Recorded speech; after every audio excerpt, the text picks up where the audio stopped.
The quote that we're going to start with today is this one. It says, "The truth is in the I am, not in the someday I will be."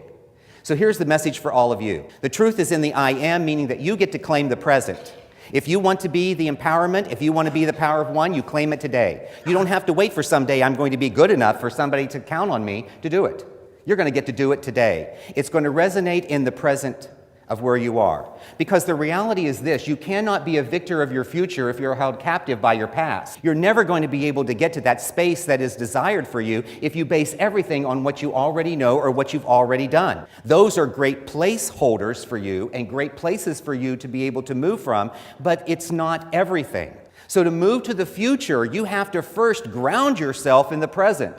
And you ground yourself in the truth is in the I am, not in the someday I will be. Let that soak in for a minute. Claim it today, I am. I am empowerment. I am empowered. You see, circumstances don't control people. Circumstances happen to people. Who you are in the circumstance determines whether you have chosen to claim who you're going to be in that space at that point in time.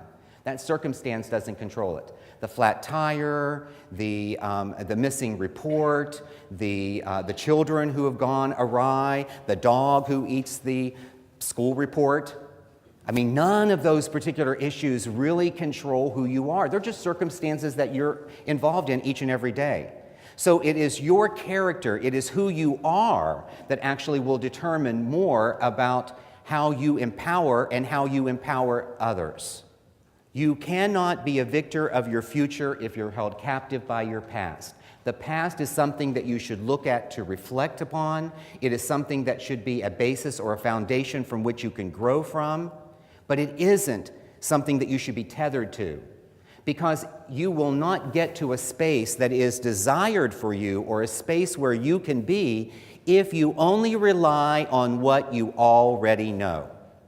And what I will tell you about the examples of the folks today that we'll talk about is they didn't rely on what they only knew. And they knew that there was an opportunity for a future for them, and that opportunity for a future had to come from them taking some action, but that action had to be grounded in the present.